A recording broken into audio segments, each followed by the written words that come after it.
Well, Minette, that's a tough act to follow. Waiting in the wings. Good afternoon, everyone. I know, Minette, this is your last conference as NFU president, so I actually wanted to start by first paying a brief tribute to you. During a momentous period, you've been a formidable champion of our farmers. Always fair, always thoughtful, and always forceful. If you ask some of my ministers sitting down there, they'd probably say very forceful. But I know everyone will want to join me in once again paying a special tribute and a thanks to Minette for everything that she's done.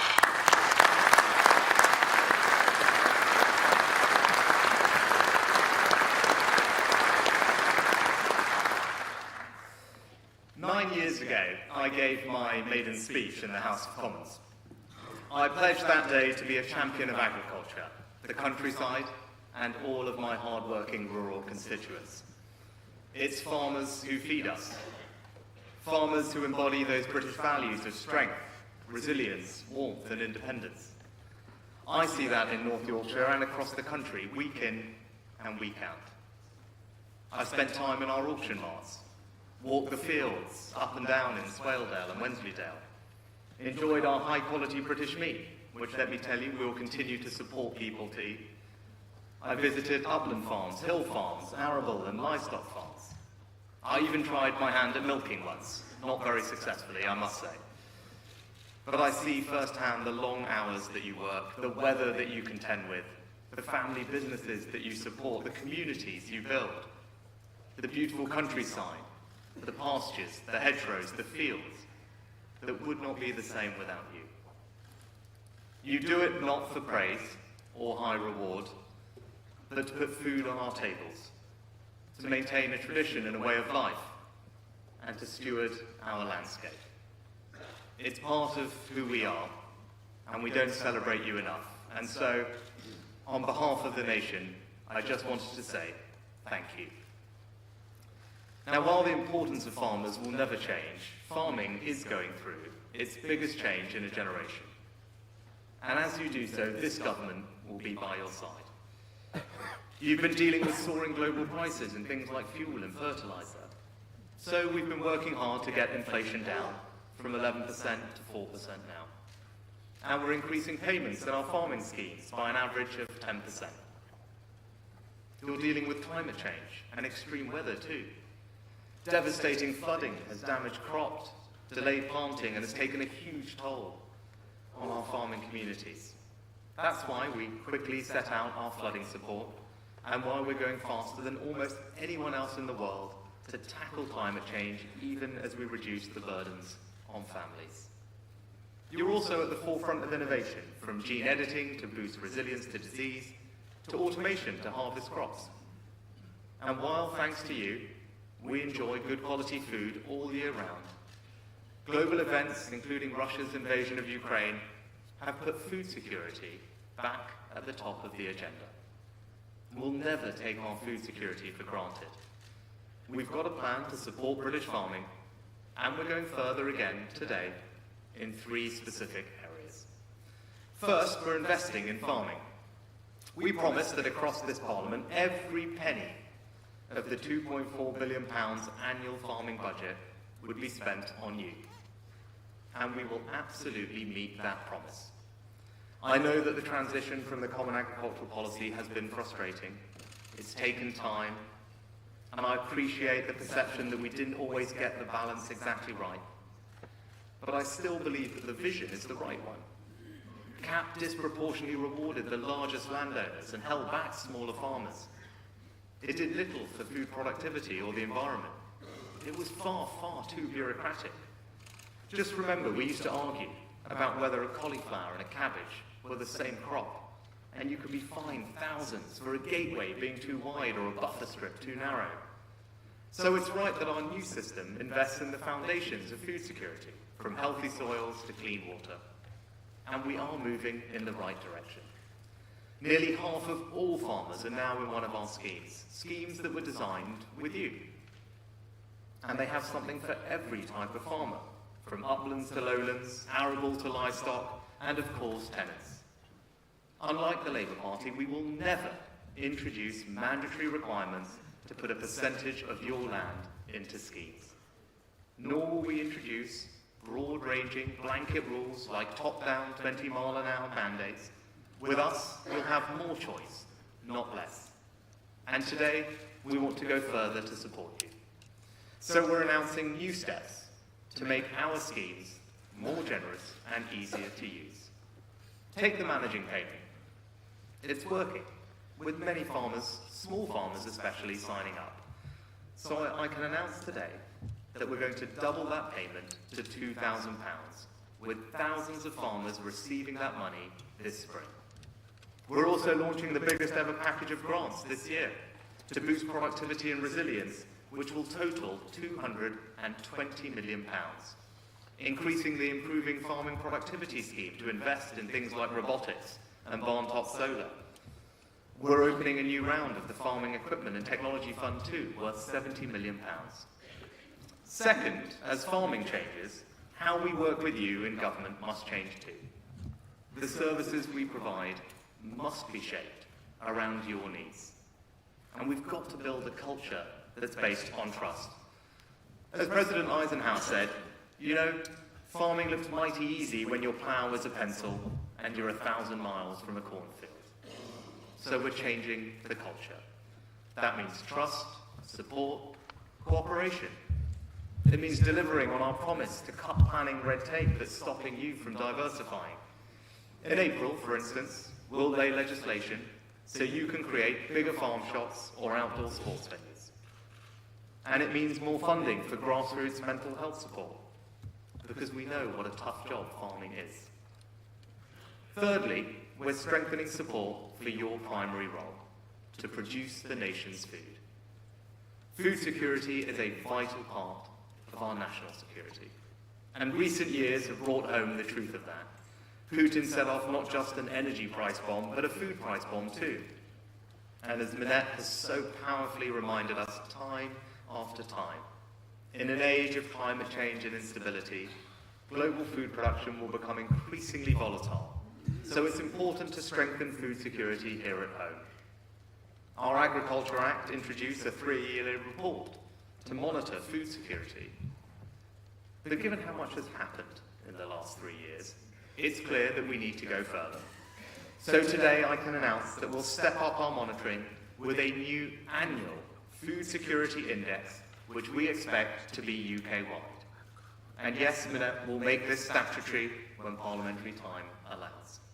We'll publish the first draft at the Farm to Fork Summit this spring, and I'm also delighted to say that those summits will become an annual event.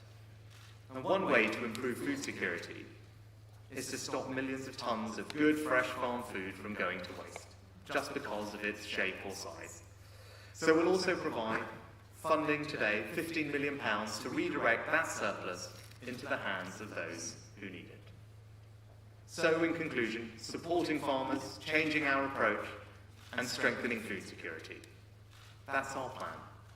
And you can trust us to deliver because we already are. You said you wanted a fair price for your products. Tomorrow, we're laying new regulations for the dairy sector, and we're launching a review of the poultry sector. You asked for fair treatment in our trade deals, so we're standing up for farmers in those negotiations, whether it's with Canada or anybody else. You asked for a fairer, more supportive regulatory system, and we've reformed our approach, cutting penalties for minor issues already down by 40%. But more than this, you can trust us because I know how important my neighbours, our farmers, all of you truly are. You help support millions of jobs, add billions to our economy, shape the landscape, but most of all, you produce the food we need. Food that is some of the best and highest quality anywhere in the world. And that's why I say to all of you and to Britain's farmers, just as I did in my very first speech in Parliament, I've got your back. Thank you very much.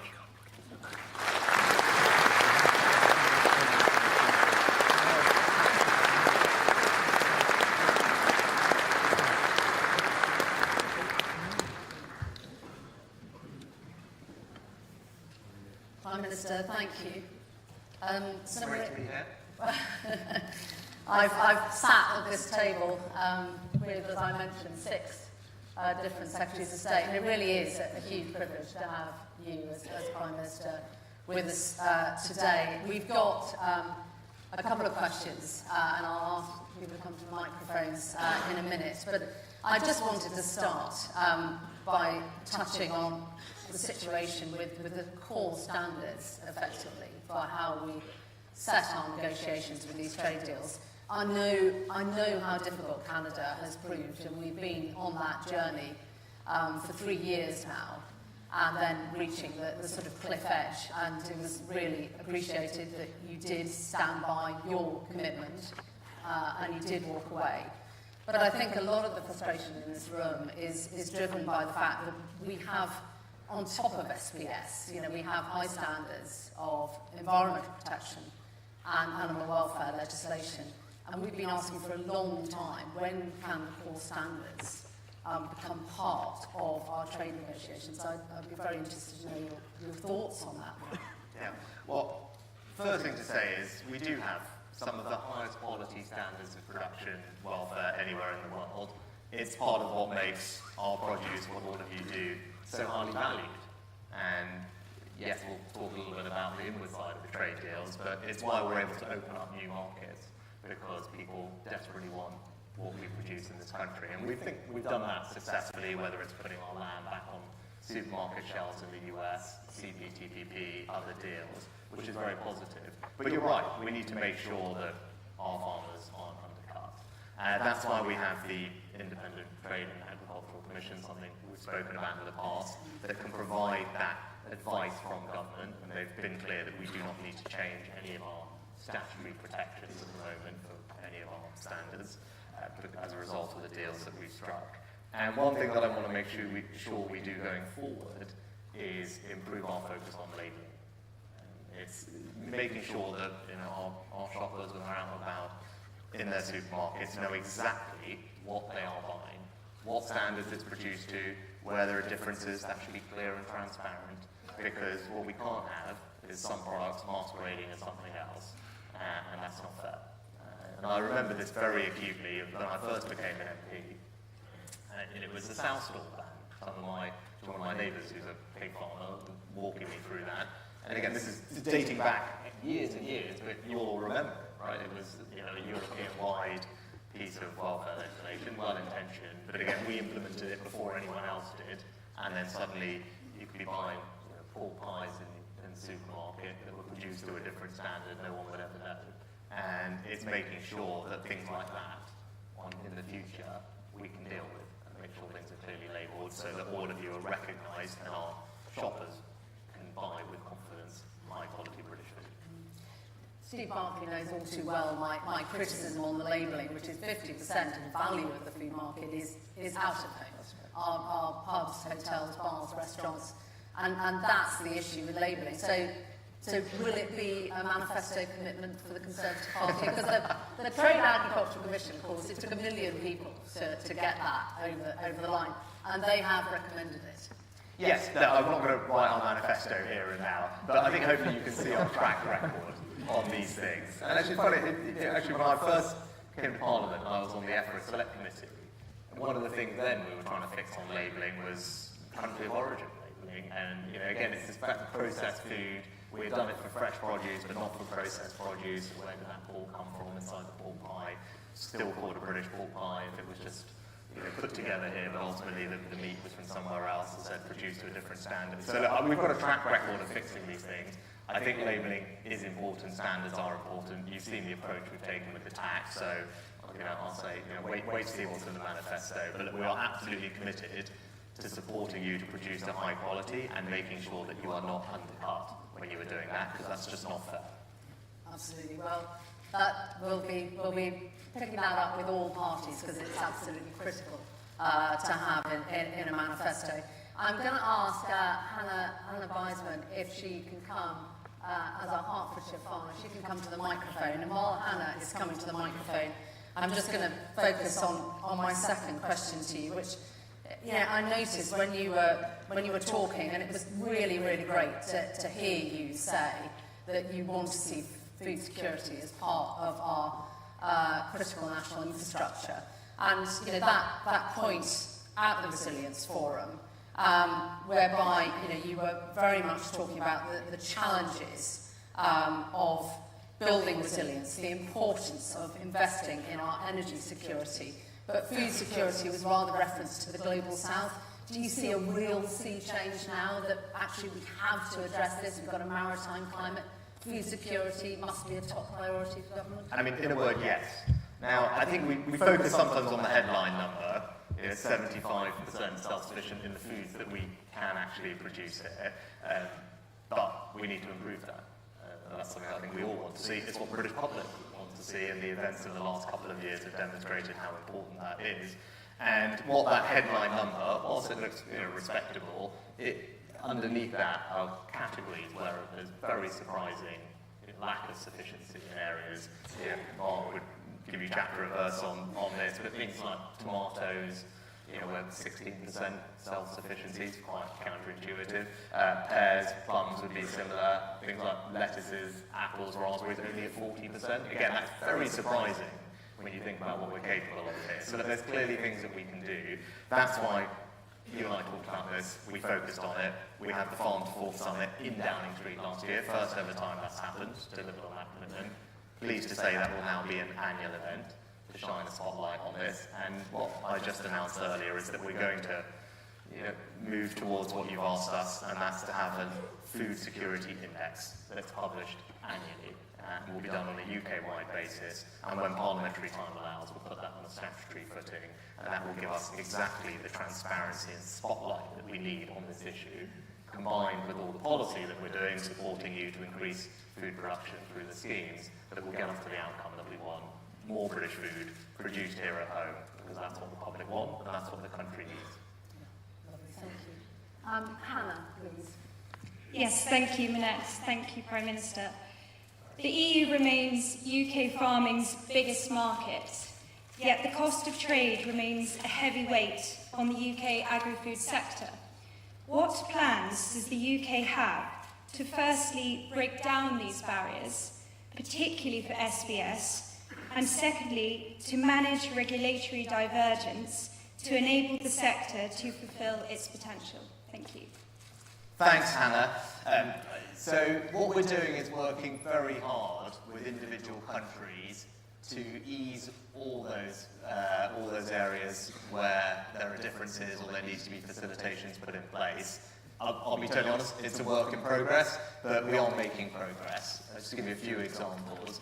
First of all, we rolled over the EU-New Zealand SBS deal, so that's been quite helpful in the facilitations that you're asking about. We've reached specific agreements with a couple of different countries. I probably won't remember all of them, but I think Sweden, we did frozen foods from memory, Austria, fresh meat. So those are examples where we sat down with the country and made sure where there were issues on labelling or other things, we managed to smooth them away. And that's essentially will be our plan going forward, sitting down, having constructive conversations with partners, and where we can make improvements and make things easier for you, that's what we're keen to do. The other thing that we're in dialogue with the EU, which is not an overnight thing, but will be a big achievement if we can get it done at some point, is to move to electronic authorisations. That's something I think we've been talking about. And if we can do that, it will massively reduce some of the hassle involved in different areas that people are seeing. And that is a longer-term piece of work, but again, we've started those conversations because I just want to make life as easy for you and your colleagues as possible. We've got a track record of delivering it, and we'll keep going to do more. Thank you. Thank you. I just want to touch briefly on the budget because, I made the point in my speech. I've worked with 4 Prime Ministers in 6 years, 3 in 12 months, and it's fair to say you've how should I put it, you've all been very different.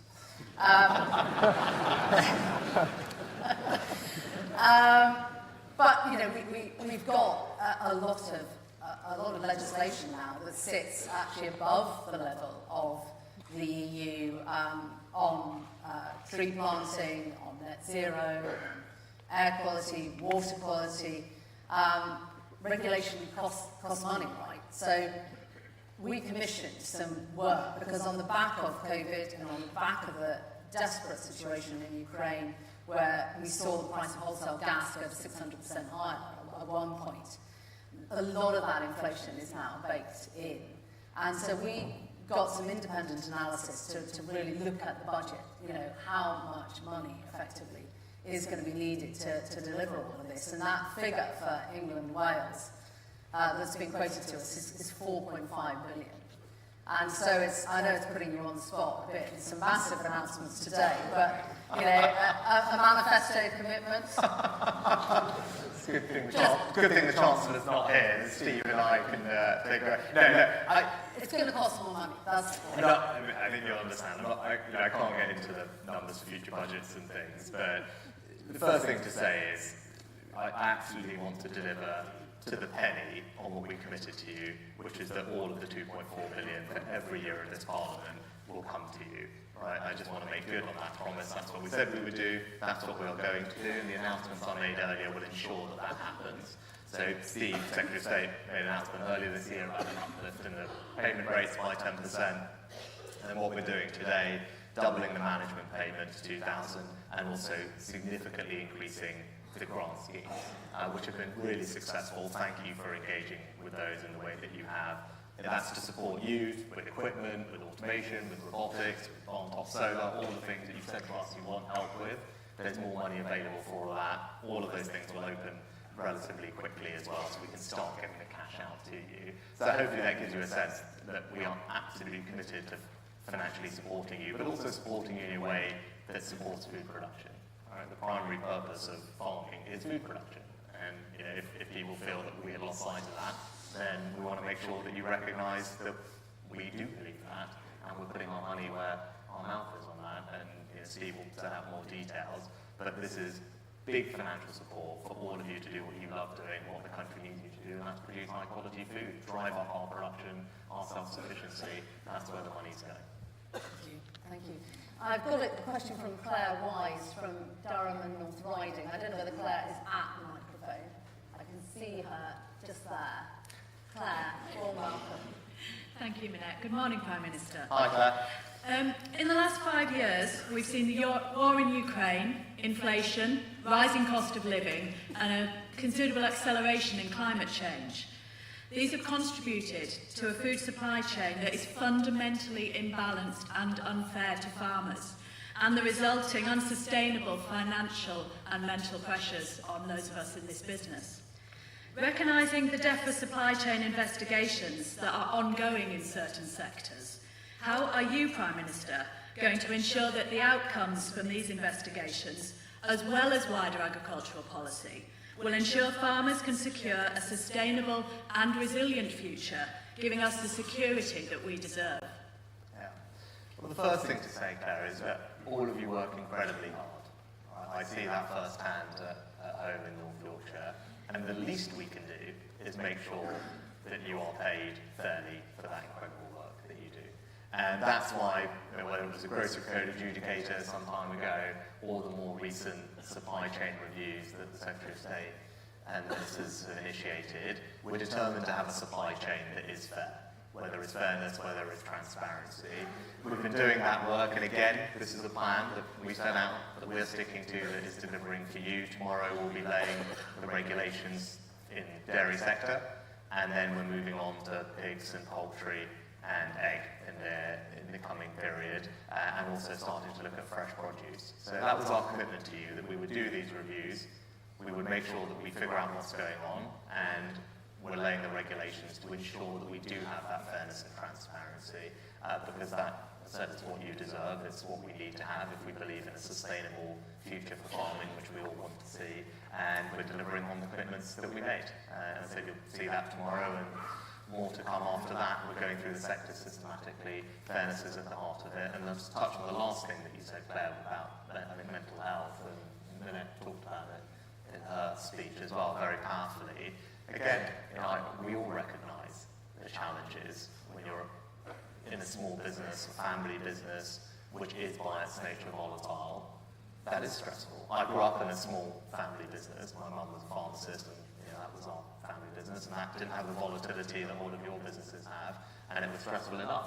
So you can only imagine what that feels like. And that's why one of the announcements we've made today is providing a little bit of extra financial support to organisations that are supporting you and your colleagues when they run into some difficulty and want some mental health support, because I think that is important, and it's something that we probably didn't talk about enough in the past, that actually when I'm out and about now, people are more open about, and I'm delighted that we can do that today. Can I just say how welcome those investigations are? I mean, you heard my challenge on behalf of this audience to UK food retailers. You know, it really is an untenable marketplace out there. The continuing retail price war, the fact that members come to me for fear of being delisted, they don't feel they can speak up. You know, the culture really has to change. We want to sell more British food. They want to sell more British food. Consumers want to buy it. We have to make this work now. So those investigations are really welcome. I'm getting all sorts of various sign language from me, which I'm not quite sure what that means. One more question, one more second. Look, you saw in the video, we've seen huge areas of the country underwater. Yeah. I think, you know, one of the big challenges of stepping back from BPS was there was a payment for land, effectively. It was bad enough when we were storing water then, but now when farmers are being asked to store water to protect houses and businesses for no compensation, it's a situation that is clearly got to change. And, you know, I wonder if you are focusing on reviewing the flood defence grant to ensure that rural areas are not left behind, and offered by farmland. And I would also add to this, and many members who have been very reliant on extraction for irrigating crops, you know, the fact that we're wasting diffuse water into the sea, we need to be able to have more on-farm reservoirs to store water, move water. Are we going to have a different approach to water?